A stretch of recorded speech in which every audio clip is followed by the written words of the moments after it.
Wow. So people who are forgiven, especially if they're forgiven a lot, they love a lot. And they're compassionate a lot. And they're loving a lot. And they experience a lot of forgiveness. I'm reading Luke chapter 7, uh, verses 41 through 50. Forgiveness is key, especially if you know you're forgiven by God.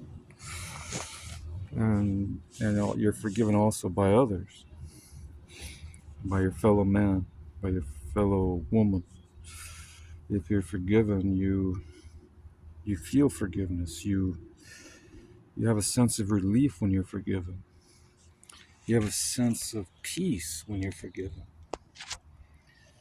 You feel you feel a lot of gratitude when you're forgiven. You feel thankful when you're forgiven. You feel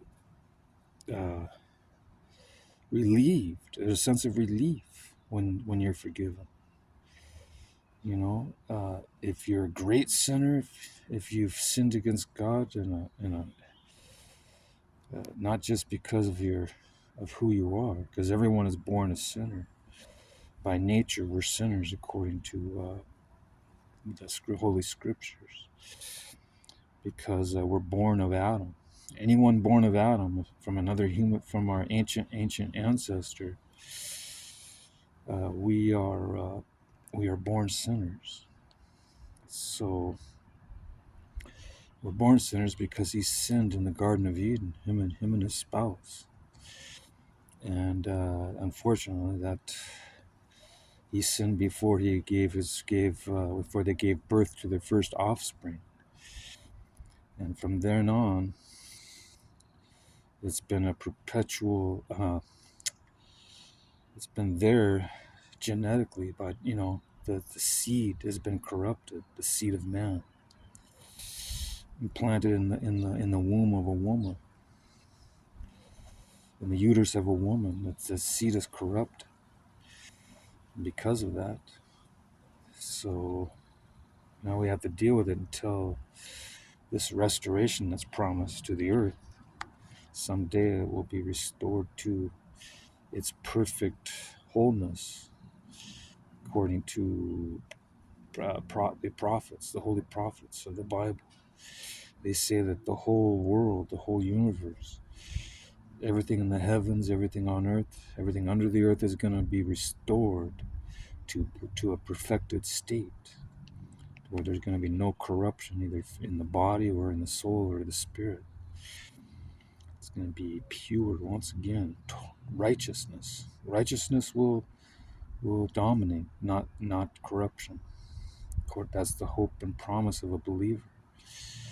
Holiness is righteousness, and it's going to be there's going to be no more crime. There's going to be no more no more death, no more hatred, no more stealing, no more cheating or lying, no more anything, no more irritations, no more nothing that bothers us. It's going to be perfect, harmonious. Even the animals will get along with each other, and they'll get along with man. Apparently that's how it was in the very beginning of creation. The animals were even kind and nice. They didn't devour each other. They didn't fight one another. They didn't tear each other to pieces. They were vegetarian. They didn't eat meat. They didn't eat each other. They weren't cannibals until after the fall. After the fall being after the disobedience of Adam and Eve. It changed the whole course of history. It altered what God had originally made into something that wasn't good. It was good. If you read the creation account, it was good.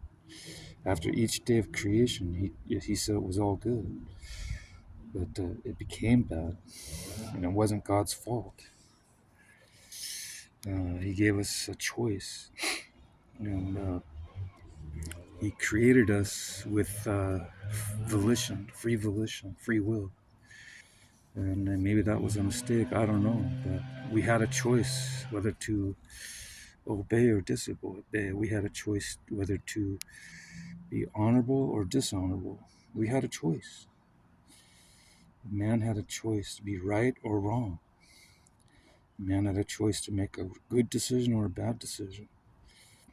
And unfortunately, not all those decisions were good, and they still aren't. We don't have perfect judgment like we once did, according to the book of beginnings, book of Genesis. Apparently, we had the ability to, well, I don't know if we had the ability to make right decisions, because I think it was just total submission and total, I don't know, maybe there wasn't an opportunity. There wasn't anything that would cause us to sin until the enticement of Eve to go against what God had said. And it wasn't even a very strict order. It was just not to do one single thing, and that was to partake of the forbidden tree, whatever that tree was. We don't know. There's a debate about what the tree meant. Some believe it's literal, some don't. Some believe it's just allegorical. But whatever that tree was, they partook of it, and it altered the course of history for the worse, not for the better. But it was too bad they did that, because now we all have to deal with their decision, just like what anybody else. Just like when when the leaders of your country make decisions on your behalf. It's wars and anything else. It's like, well, hey, that's not the citizens. They don't really have too much of a choice, especially if it's not a democracy kind of a government, a country. If it's a monarch or a dictatorship, people really don't have much of a choice. But and people have a little bit of a choice even in democracy, but they don't. It's not absolute. It's not 100%. They can be voted out, yes, but when they're still in office, when they still have the powers of government, they can make decisions for you that you don't necessarily agree with. So you experience the effects of those decisions. Just like descendants of Adam, we experience the effects of the decisions of Adam and our other forefathers that came after him. Abraham, Jacob, and Ishmael, and Esau, and whoever else was alive at that time that we might be related to. We experienced those effects. If we experience poverty, famine, or starvation in some countries.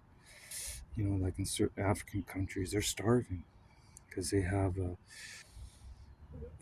ruthless government that doesn't care too much about its people.